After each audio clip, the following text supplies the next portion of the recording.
पुस्तकं वाचलेले असतात आणि त्यांना वाटतं की जगाला मी जे सांगेल तेच सिद्धांत आहे, मी जसं सांगेल तसंच लोकांनी ऐकलं पाहिजे.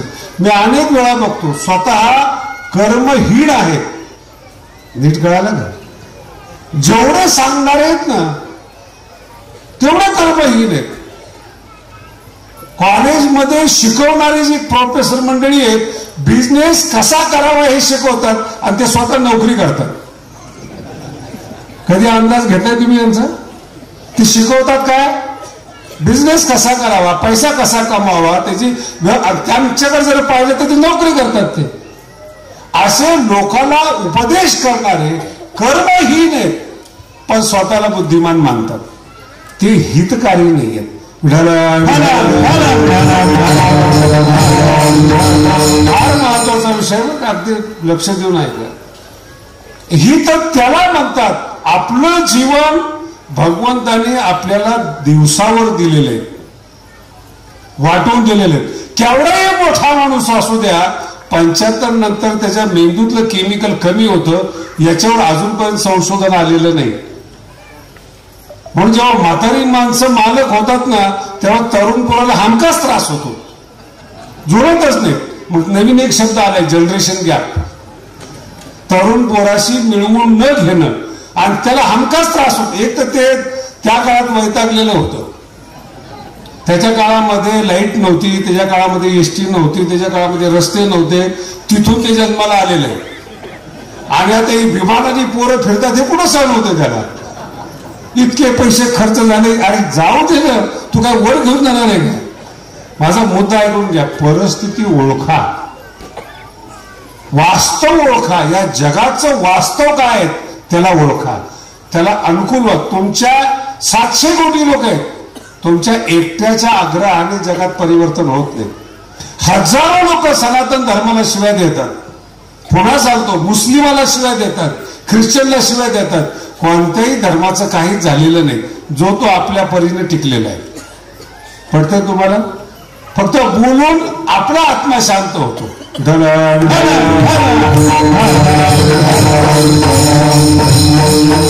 मराठी जरा कळायला अवघड आहे. आपला आत्मा शांत होतो म्हणजे काय? एका पैलवानाबरोबर काडी पैलवानाचे भांडणं झाले. पैलवानच येतो, काही जास्त बोलत नसतो, तरी छाती दाखवली तरी भरपूर आहे.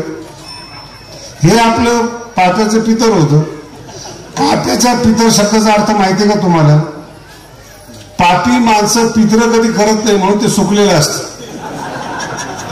ते त्याच्या खानदानीला जीव घालत नाही, त्याला तुम्ही पंगत द्या म्हणतात. हे कसं पाठायचं? म्हणून त्याला पाप्याचं पितर म्हणतात. आणि ते लागलं ना, ती पैलवान काही बोललं नाही, नुसतं येऊन उभं राहिलं. आता ते घाबरलं, ते गेले निघून. 2-4 शिवाय दिल्या, बोललं निघून गेलं.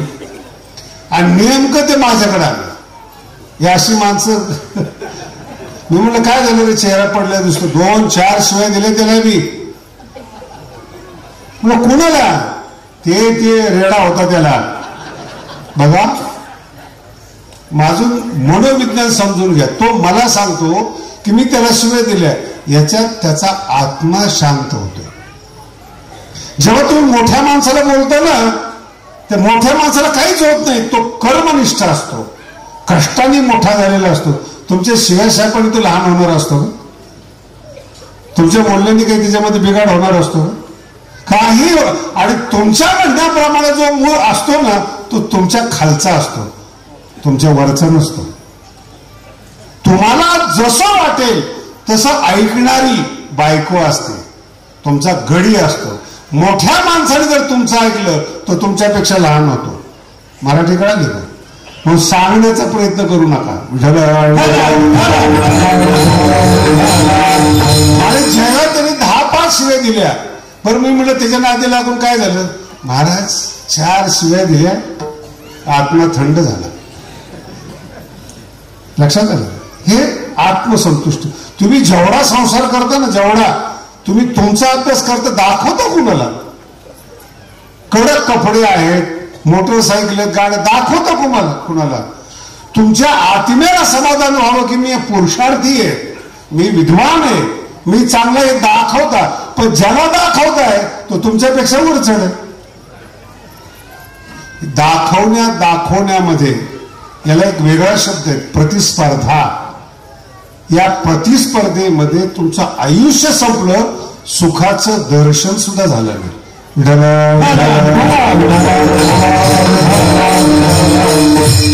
सुख मिळवलं वेगळं,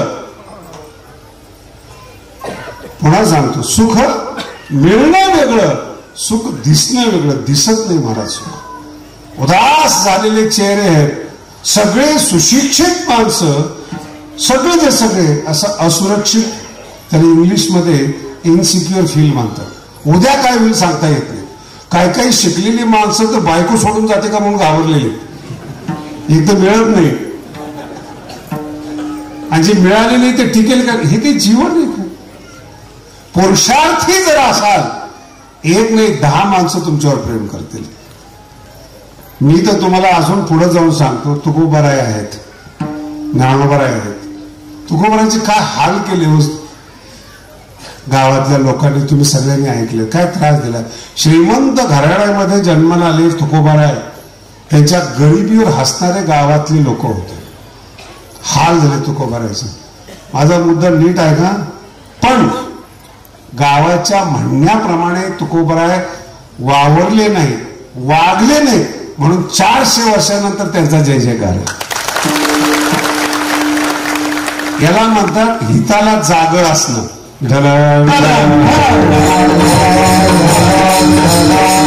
हा छोटा शब्द नाही बरं, हिताला जागर असणं फार मोठा आणि महत्वाचा शब्द आहे. हित कळायला पाहिजे, हा पहिला टप्पा आहे. याला म्हणतात जीवनामध्ये टार्गेट ठरवणं, आत्ताची भाषा आहे. काय केलं पाहिजे हे पहिल्यांदा ठरवा. आमचं मी जेवढे लोक पाहतो ना 99% हे प्रवाहवादी आहे. जन्माला आले, नोकरी केली, लग्न केलं, 2 मुलं झाले, येऊन आम्हाला सांगतात महाराज संसार संपला. याच्याकरता जन्म आहे का? तुझ्या एकट्याचा संपला का? 99% लोक या मतामध्ये सहमत आहेत. हे जीवन आहे, याला म्हणतात प्रवाह. पाठीमागून चालत आलेला आहे, पुढे जो 1% आहे ना तो क्रांतिकारी असतो. आणि तो 1% एवढा मोठा असतो, गरिबीतून वर जातो आणि जगावर राज्य करतो. श्रीमंतीमध्ये जगावर राज्य करतो, ज्ञानाने जगावर राज्य करतो, तपश्चर्येने जगावर राज्य करतो. पुढे जाऊन सांगतो सत्तेनं पृथ्वीचा मालक होतो. सत्तेनं. काय इतिहास आहे शिवाजी महाराजांचा? तुम्ही त्यांचं बालपण बघा. नवीन धर्म संरक्षण केलं, नवीन यंत्रणा राबवल्या. पुढे जाऊन सांगतो तुम्हाला, प्रत्येक माणूस गोळा केला शिवाजी महाराजांनी. नीट आहे का? प्रत्येक माणूस गोळा केला, त्याला ट्रेन केलं, त्याला त्याच्या अधिकाराप्रमाणे जागा दिली आणि महाराष्ट्राला सुरक्षित केलं. मला सांगा 400 वर्ष झाले आता, 350-400 वर्ष.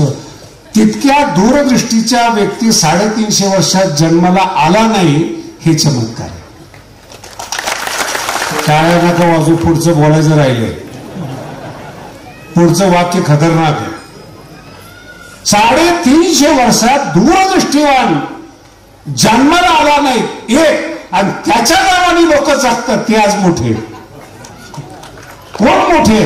त्यांच्या नाव, इतकं नाव मोठं करा, तुमच्या नावाने जगल्याशिवाय पर्याय नाही, असा माणूस घडला पाहिजे.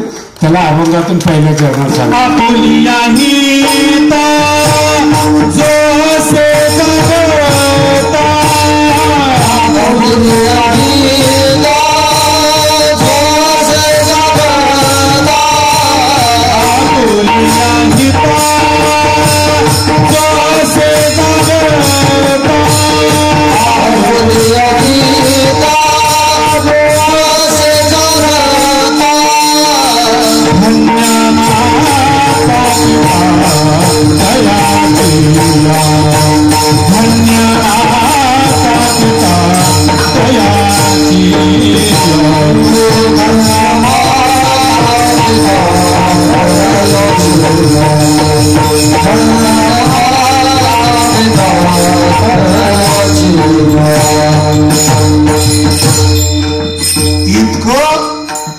इतकं ताकद भगवंतांनी माझ्या समोर बसलेल्या जन्माला आलेल्या माणसाला दिलेली आहे, तरच तुम्ही मोठे होऊ शकता ना.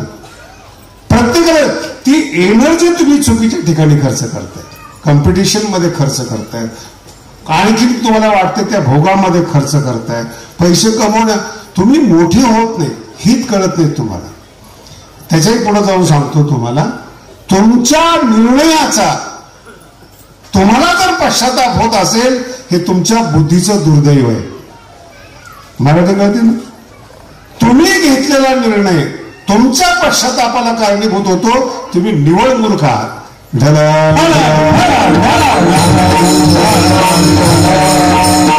निर्णय खाली पाहून घेता येत नाही, वर पाहून घेता येतात.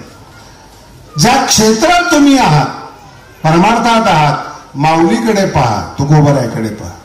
व्यापारामध्ये आहात, त्यांच्यातले मोठे पहा.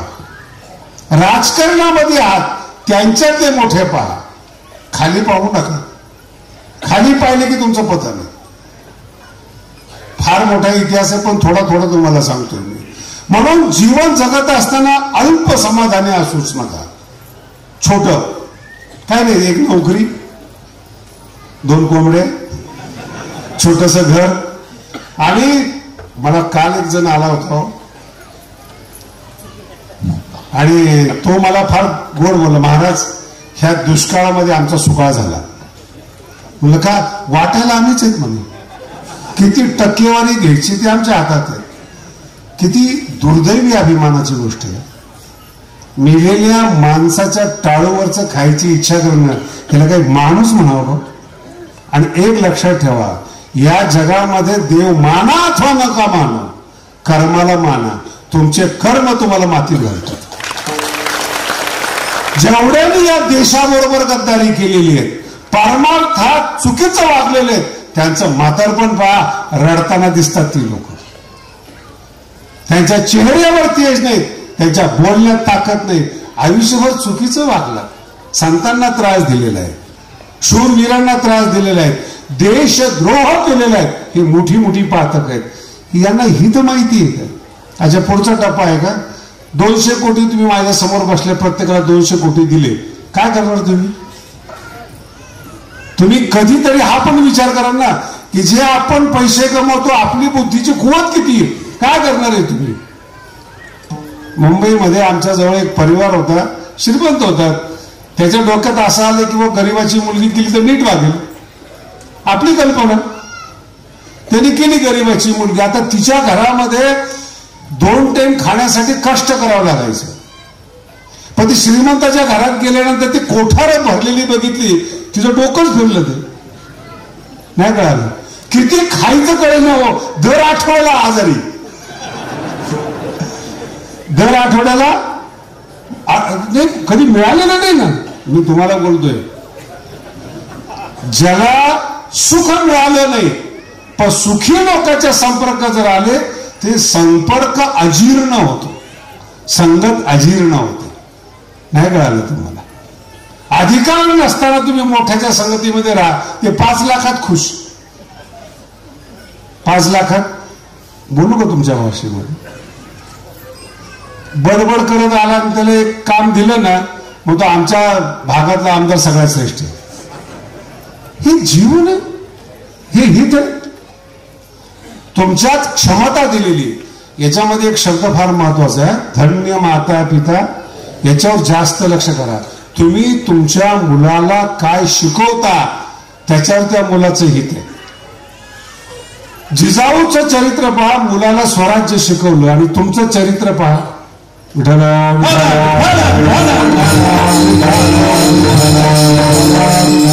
मुलगा भांडण करून जर आला ना, बापाला आनंद होतो, पोरग माझ्यावर गेले. काय शिकवलं तुम्ही त्याला?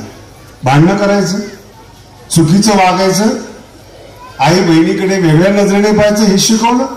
अहो, त्यांचं जे व्हायचं ते होईल. तुमचं कर्म तुम्हाला मातीत घालतं.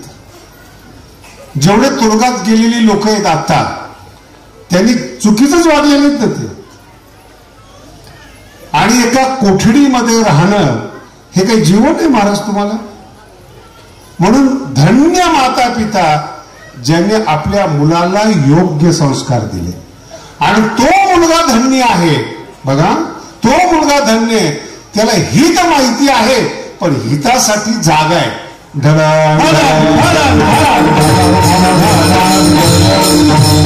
आणि जो हितासाठी जागा आहे त्याची सेवा करायला मिळाली पाहिजे. शेवटच्या चरणात सांगतात, तुका म्हणे माझा घडताची सेवा, तुका म्हणे माझा घडताची सेवा, तुका म्हणे माझा घडताची सेवा, तुका म्हणे माझा घडताची सेवा. तरी माझा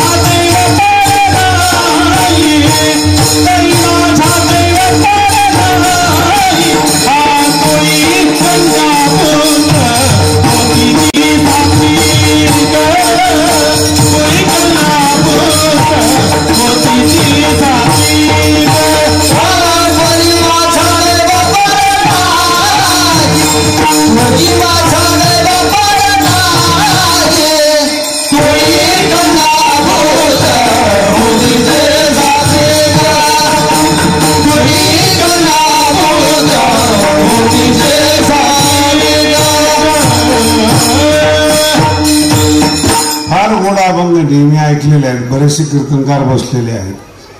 जगद्गुरु तुकोबाराय म्हणतात, जो आपल्या हिताकरता जागा आहे त्याची सेवा मला घडावी. कुणाची सेवा करावी ते पण सांगितले. उठलं की सुटले सेवा करत निघाले. पापी लोकांची सेवा तर करूच दे, त्याची सेवा जो हिताला जागा आहे. आणि जर अशाची सेवा करायला मिळाली तर तुकोबाराय सारखे संत म्हणतात, माझ्या दैवा काय माझं भाग्य उजायला आलं, जो हिताला जागा आहे त्याची सेवा करायचं. हे दोन वाक्य एक आहेत बरं का. कुणाची सेवा करावी? हिताला जागा आहे तर मदत कुणाला करावी? चोराला मदत करू नये, बलात्काराला मदत करू नये, देशद्रोह्याला मदत करू नये, व्यापारामध्ये जो चुकीचा वागतो, भेसळ करतो त्याला मदत करू नये, त्याला पाठीशी घालू नये. एवढ्या लोकांना जर तुम्ही मदत केली तर तुम्ही पापी व्हाल. आणि याचं श्रेय, याचं फळ त्या माणसाला भोगावं लागेल. तुम्हाला आठवत असेल, संस्कृतमध्ये एक म्हण फार सुंदर आहे. तक्षकाने अपराध केला आणि जाऊन इंद्राजवळ लपला. म्हण येते, तक्षकाय इंद्राय स्वाहा. चुकलेल्या माणसाला आधार दिला इंद्राने, ज्यांनी 100 यत्न केले आणि मग जो इंद्र झालेला आहे, एवढा पुण्यवान इंद्र, त्यांनी एका पापी माणसाला, चुकीच्या माणसाला आधार दिला. आणि जेव्हा आहुती सुरू झाली तेव्हा तो येत नव्हता खाली, तक्षक. मग राजाला सांगितलं, राजा म्हणला इंद्रासहित त्याला अग्नीत टाका. नाही का, अपराध दुसऱ्यांनी केलेले आहेत आणि पाठीशी तुम्ही घातले. तुकोबारायचं वाक्य सांगतो, पक्क डोक्यात ठेवा, नाही पुण्य करता आलं तर ठीक आहे, पण पाप झालं नाही पाहिजे हातातून. हे तुकोबारायचं वाक्य आहे. पुन्हा केले पाप ज्यांनी डायरेक्ट पाप केलेले, दिले अनुमोदन, त्याला मदत केली, तोघासी पतन सारखीची.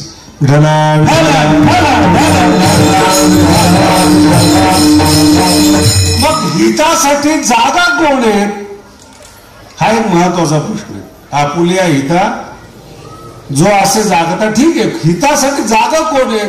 पहिला टप्पा असा या अभंगाचा, कोणत्याही माणसाला हितच कशातही माहित नाही. हित कशाला म्हणतात हेच माहित नाही. म्हणून मी पहिल्यांदा हा टप्पा सांगितला. प्रवाह रूपाने चालणारी लोक आहेत. कीर्तनकाराचा मुलगा आहे, त्याला कीर्तनकार व्हायचं. डॉक्टरचा मुलगा आहे, परंपरेने झालाय, त्याची हॉस्पिटल बांधून ठेवलंय, तो म्हणतो मला डॉक्टर व्हायचंय. वकिलाचा मुलगा, याला म्हणतात प्रवाह. तुमची बुद्धी कोरी आहे, तुमच्या बुद्धीमध्ये असं बीज पेरा, नरदेहाचं कल्याण होत होत जगाचं कल्याण झालं पाहिजे. तुमचं तर झालंच पाहिजे, त्याच्यावर संशय नाही. तुमच्या म्हणून मी मगाशी शिवाजी महाराजांचं उदाहरण दिलं. त्यांचं घडवलेलं त्यांनी जीवन आणि त्यांच्या नावाने जगणारी लोक किती करोड रुपये कमवत असतील. कधी अभ्यास केला कोणतेही शिवाजी महाराज म्हणून संतांच्या नावाने आमचे महाराज लोक तुकोबा आहे ज्ञानोबा आहे किती पैसे कमवतात. मला विचारलं महाराज बरोबर नाही. मी म्हटलं ते जसे आहेत तसे तुम्ही मूर्ख आहात. नीट आहे ना. पैसे घेणाऱ्या कीर्तनकाराला मी बोलत नाही. हा अभंगाचा विषय आहे. आपुल्या हिता जो असेल त्याला घ्यायचा असेल तर घेऊ द्या ना. देणारे तुम्ही आहात. विषय काय बघा तू माझा. त्यांना संत समजणं ही आपली चूक. ते प्रचारक आहेत संतांचे. मराठी कळते. तुमच्या भागातले आमदार आहेत त्यांचे कार्यकर्ते आहेत का नाही बोला ना. मग संतांचे कार्यकर्ते नसावे का. कार्यकर्त्याचं जरा जसं काम घेऊन पोट भरतं 5,000 तसं याला पाकिट मिळतात ना. हे संतांचे कोण आहेत. हे प्रचारक आहेत. त्यांना संत समजणं आपलं मूर्खपण आहे. आणि तुम्ही अशा काळात जन्माला आलात. बघा अशा काळात जन्माला आलात. तुम्हाला कोणत्याही माणसाची हित कशात आहे हे ऐकायची गरज आहे. तुम्हाला डायरेक्ट गाथा वाचू शकता. तुम्ही डायरेक्ट ज्ञानेश्वरी वाचू शकता. मधल्या माणसाची गरज. तुम्ही आळशी आहात म्हणून कीर्तनकार सफल आहेत. नाही कळाली मराठी.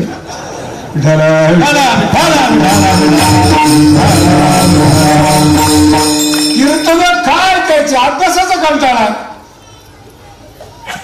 नाही. मग कोणत्याही चुकीचं माणसाचं ऐकू नका. जे पाप करायला प्रोत्साहन देतील अशा वक्त्याचं भाषण ऐकू नका. मी अनेक वेळा बघितले. आता हे दोन पक्ष काय नाही बरं का. मी जरा राजकारण सांगत नाही तुम्हाला फक्त सांगतो. कितीही सत्ताधारी पक्षाने चांगलं करू द्या विरोधकाचा आद्य कर्तव्य त्याच्यातले दोष काढणं. त्याच्यावर त्याचं पोट आहे.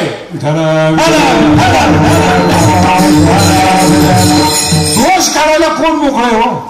कोण दोष काढायला मोकळे. पोट आहे त्याच्यावर. त्याला विरोध केल्याशिवाय त्यांचं पोट चालत नाही. पक्ष चालत नाही त्यांचा. आणि हे विरोधक जेव्हा सत्तेवर जातात. आजचे सत्ताधारी विरोधक होताना पुन्हा बोलतात आमच्या टायमाला असं नव्हतं. ते विरोधक आहेत म्हणून चांगलं करताय. तुम्हाला विरोधक आहे लक्षात येते. विरोधक कीर्तनकार असू द्या बोलणारच तुम्हाला लोक. वक्ता असू द्या सत्ताधारी असू द्या संत असू द्या बोलणार. आजही तुकोबारायला लोक बोलतात. मला एकाने विचारलं महाराज खरंच वैकुंठाला गेले होते का. म्हणून तुला काय टेन्शन. त्यांचा गाथा वाचणं हित कशामध्ये आहे. वैकुंठात गेली का नाही गेली हे तपासण्यामध्ये नाहीये. तो त्यांच्या शरीराचा भाग आहे आणि तो तुझ्या डोक्याच्या बाहेरचा आहे. शरीरात काय बदल होतात हे कळत नाही. आता तुम्हाला याचं उत्तम उदाहरण देतो. तुकोबारायचंच युनिव्हर्सिटी होती का तुकोबाराच्या काळामध्ये शालेय शिक्षण होतं का. मला सांगा विद्यापीठातल्या लोकांना त्यांचे अभंग समजत नाही. एवढी प्रतिभा त्यांच्यामध्ये कशी आली. चमत्कार पाहायचा ना तुम्हाला या विज्ञान युगामध्ये. म्हणतो 400 वर्षापूर्वीची तुकोबार आहे आणि गाथा लिहिलेला 19व्या शताब्दीमध्ये 20व्या शताब्दीच्या लोकांना कळत नाही. अजून कोणता चमत्कार पाहिजे. कोणत्या चमत्काराची अपेक्षा करतात. नाही नाही ते वैकुंठाला गेलं तुला काय टेन्शन आहे. तुझ्यासाठी वैकुंठ आहेच. स्मशानभूमीला काय नाव दिलंय आपण.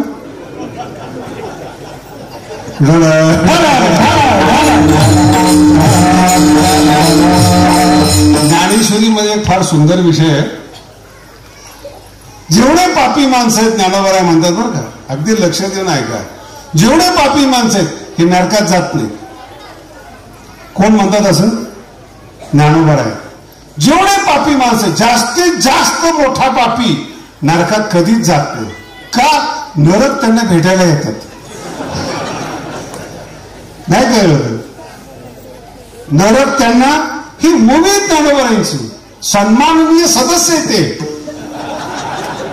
ज्यांचा रोजचा व्यापार मोठा आहे ते कधीच बँकेत जात नाही, बँक कनेक्शन करायला जाते त्यांच्याकडे.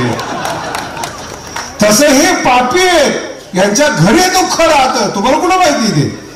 कोणता श्रीमंत माणूस तुम्ही आज सुखी बघितलेला आहे? एवढ्या माणसाने हात वर करून दाखवा. प्रत्येकाच्या समस्या दाखवत नाहीत ते. चांगल्या कपड्याच्या आत रडणारं अंतःकरण विद्यमान आहे, दुखी अंतःकरण विद्यमान आहे. म्हणून कोणाचा तरी ते आधार घेतात. सगळे राजकारणी माणसं कोणत्या तरी संताकडे जातात आणि संत त्यांना आशीर्वाद देतो. संताच्या काही बापाची पेंड आहे का पाप माफ करायला? काही ईश्वर आहे का तो? देवाचा नियम आहे, कर्म फळ चुकत नाही. पुन्हा आहे, देवाचा काय नियम आहे? कर्म फळ चुकत नाही. संत देवाचा प्रतिनिधी आहेत, देवाची आज्ञा कशी काय मोडेल तो? बोला ना.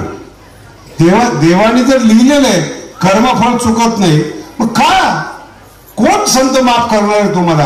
तुमचं कर्म तुम्हालाच भोगावं लागेल.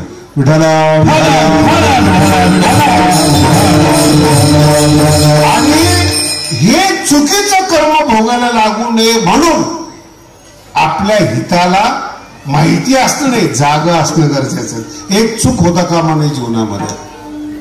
अजूनही लोक विश्वामित्राने प्रतिसृष्टी केली या नावाने विश्वामित्राला ओळखत नाही.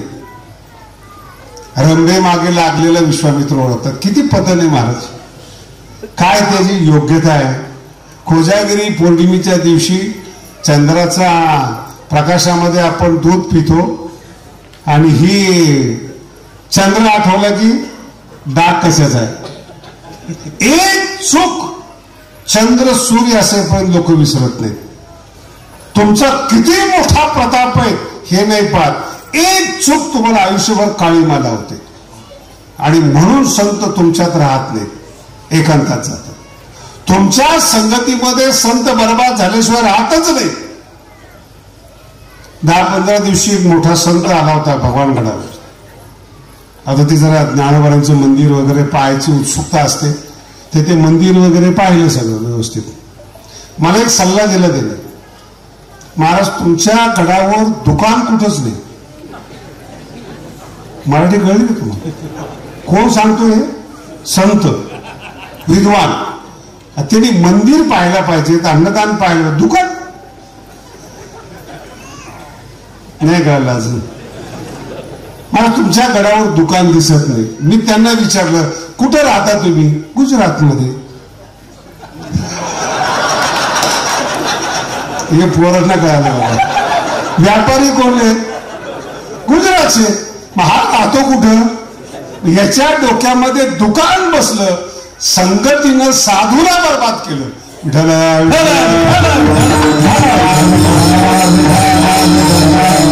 आणि जर दुकानदार संतांच्या संगतीमध्ये आला,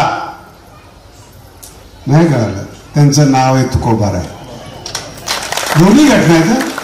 परंपरेनं दुकानदारी आहे, व्यवसाय, सावकारकी तुकोबारायांची.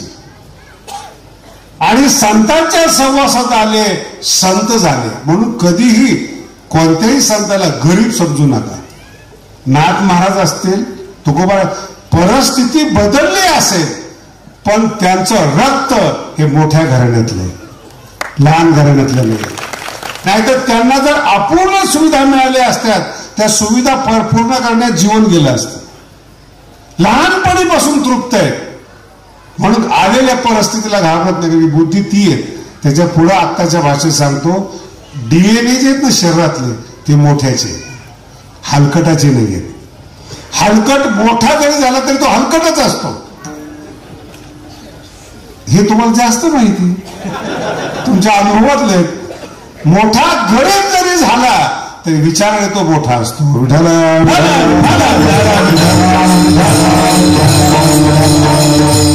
एखाद्याच्या घरात गेल्या गेल्या समजतं बरं का याचं वागणं कसं आहे. एंट्री केली ना समजतं. साफसफाई स्वच्छ असेल तर डोकं तेवढं स्वच्छ असतं. कुठेही काही पडलेलं असेल ना तर समजायचं की याच्या जीवनामध्ये कुठलेही विचार कधी कशी टांगलेले आहेत. जागा नाही येतो, समृद्ध नाही येतो, समजून घ्या. म्हणून पहिली गोष्ट या अभंगातली अशी हे समजलं पाहिजे, त्याच्याकरता अध्ययन केलं पाहिजे. अध्ययन कशाचं केलं पाहिजे? गीता भागवत करीती श्रवण, गीता भागवत करीती श्रवण, गीता भागवत करीती श्रवण,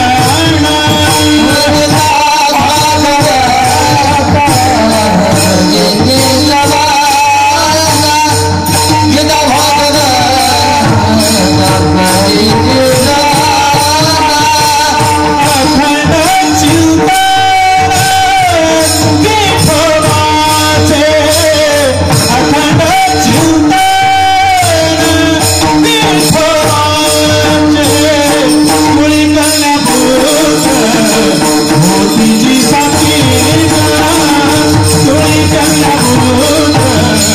करीती श्रवण.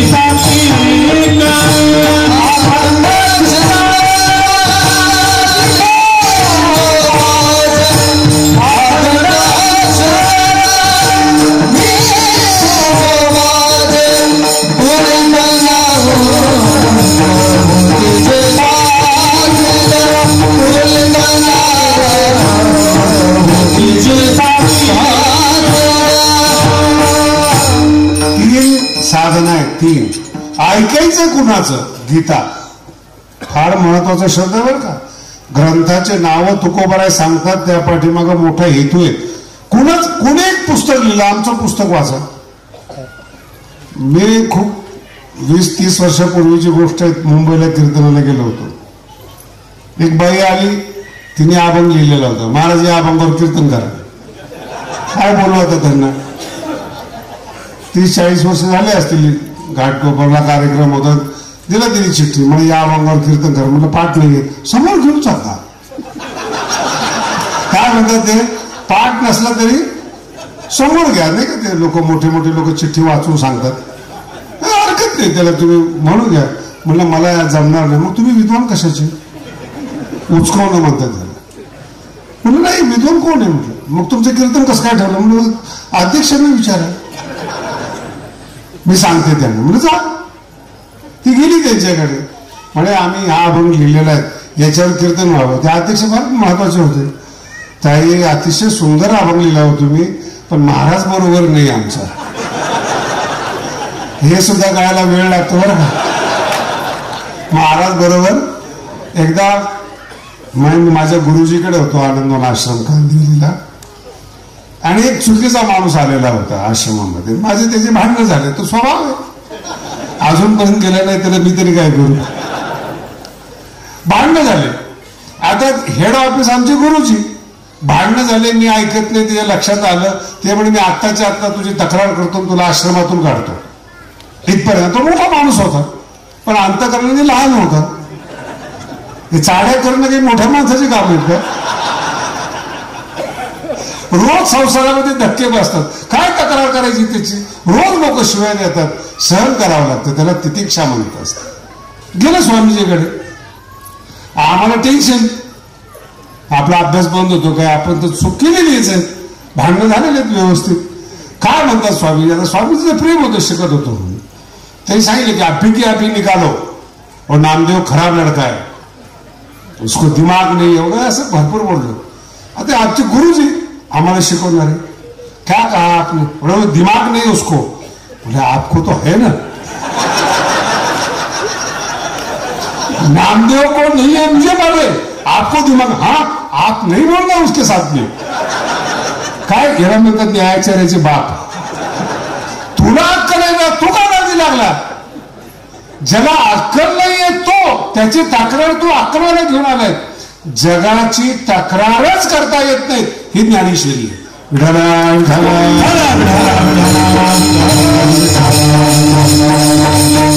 जग आपल्या प्रवाहात, आपल्या धोंदीमध्ये चालणार आहे. ह्याच्यावर ज्ञानोबारांची उन्मत्त जगे. जग हे उन्मत्त आहे, ज्ञानोबाराय सांगतात. तरुण पोरं बघा तुम्ही, कॉलेजला जाऊन अभ्यास करत नाहीत, आपल्या हिताला बाधा आणतात. ते जिथं अभ्यास करण्याकरता जग आहे तिथंच ते अभ्यास करत नाहीत. नंतर चपराशाची नोकरी मिळत नाही महाराज. आणि जर तिथं अभ्यास केला तर कलेक्टर म्हणून एका जिल्ह्याचा मुख्यमंत्री असतो, IAS ज्याला म्हणतो आपण. ही ताकद आहे परीक्षेमध्ये. ज्ञानाने माणूस मोठा होतो. पण तक्रार का करतो आपण? कोणीतरी आधार घेतो. चुकीचं आहे. उन्मत्ते जगे जयासी खंती न लगे. का न लगे? आपुल्या हिता जो असे. काय शब्द आहे पहा. काय हे लोक अभ्यास करत नाहीत, याची खंत ज्याला वाटत नाही तो साधक असतो. या भूमिकेवर तुम्ही यायला पाहिजे, तर तुम्ही कीर्तन ऐकल्याचं समजताय. तुम्ही सुद्धा तक्रार करायला लागलेत, शेजारी असा आहे, बांध रेटतो. मी आता आमच्याकडे काही वकील येतात त्यांचं पाहतो, बांधावरून भांडणे तू. पुरुषार्थ पाहिजे हो. हे 2 एकर घे आम्ही कमवतो, याला म्हणतात पुरुष. बांधावरून भांडणं करणं बायासारखं नाही कळालं अजून. मला भगवानगडावर बसून 22 वर्ष झालेत. आतापर्यंत एकही लाकूड विकत घेतलेलं नाही मी. का? बांधावरचे सगळे लाकडं आमचे.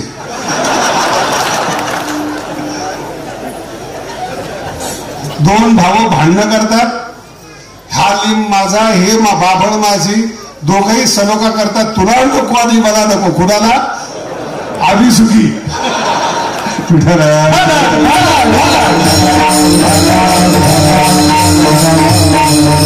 लक्षात येत. तक्रार करू नका. मनगटात बळ असण्याला पुरुषार्थ म्हणतात. नाही, पुढचा विषय सांगतो आणखी. देव तुकोबराच्या हातामध्ये येतो. इतकी ताकद माणसामध्ये हे आपल्याला कळत नाही, असे आपण बावळत आहोत. जे श्रीमंत आणि मूर्ख माणसं जेव्हा कधी काही मागण्यासाठी देवाकडे जातात, त्यांच्यावर दया येते. महाराज, मागू नका हो. भिकारी बनून देवाकडे जाऊ नका. भिकारी होऊन संताकडे जाऊ नका. पुरुषार्थ करा. कर्म तुम्हाला पाहिजे ते देतं. ही शिकवण ज्ञानोबरांची, ही शिकवण गीतेची. गीतेमध्ये एक श्लोक आहे. अर्जुनाला असं वाटत होतं बरं की भगवंतांनी सांगावं तू जिंकणार आहे म्हणून. बरेचसे लोक बघा ना, नुसतं ते सट्टाला मटकाचा नंबर सांगा, कोण निवडून येणार आहे ते सांगा, असे आहेत ना लोक. कर्म न करता फळाची अपेक्षा करणारे. तसं अर्जुनाला वाटायचं देवा ही धेंड आहे. द्रोणाचार्य, भीष्माचार्य, मी नाही जिंकू शकत. आणि अर्जुनाला असं वाटायचं. बघा तुमची मानसिकता आणि अर्जुनाची मानसिकता कशी. अर्जुनाला असं वाटायचं की देवाने सांगावं तू जिंकणार आहे, मी लगेच धनुष्य उचलतो. कृष्ण येतो, सर्वज्ञ येतो, फक्त त्यांनी म्हणावं तू जिंकणार आहेत, लढ. भगवंत म्हटले नाही तर याला गीता म्हणते. काय गीता ऐकायची? भगवंत म्हणले नाही तू जिंकणार आहेस. भगवंत म्हणले हे पहा, आता आपण युद्धामध्ये उतरलो नाही, त्यात 2च गोष्टी होतील. निलं तर स्वर्ग मिळेल. कृष्ण म्हणतात अर्जुनाला, हातो प्राप्स्यसी स्वर्गम. आणि जर तू जिंकलास अख्ख्या पृथ्वीचा मालक होशील. पण मी सांगणार नाही तुला. ही गीता आहे आणि याचं श्रवण महत्वाचं आहे. आणि प्रेम कसं करावं जगावर हे भागवत आपल्याला शिकवत. पुन्हा एकदा सांगतो, ज्ञान गीतेमध्ये आहे आणि प्रेम भागवतामध्ये आहेत. याचे श्रवण करतो तो साधक असतो. विठ्ठल. आणि या दोघांच्या श्रवणानंतर भगवंताचं चिंतन आपल्या जीवनामध्ये, अखंड चिंतन, आशांचा आनंद होतो. तुई कन्या पुत्र होती जी सात्विक, तुई कन्या पुत्र होती जी सात्विक, तुई कन्या पुत्र होती जी सात्विक, तुई कन्या पुत्र होती जी सात्विक. तयाचा हरिठ वाटत देवा, तयाचा हरिठ तुई कन्या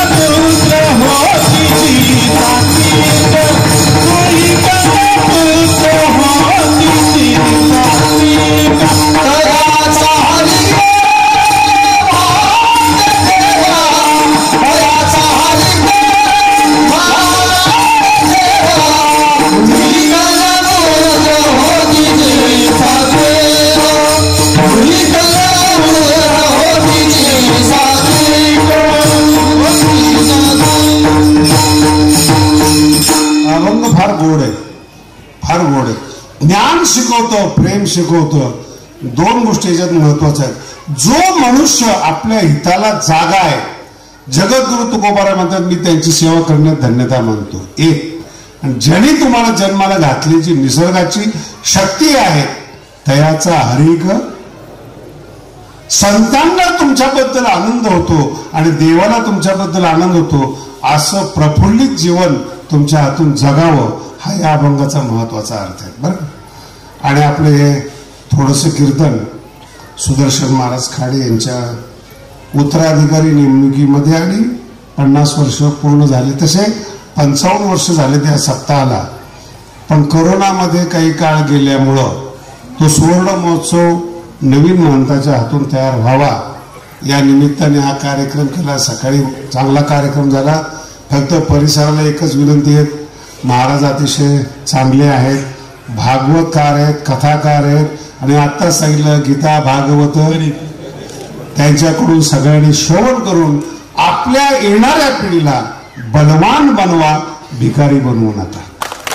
हाच या अभंगाचा मुख्य संदेश आहे. आपण या ठिकाणी 2 मिनिटं थांबू. विठोबार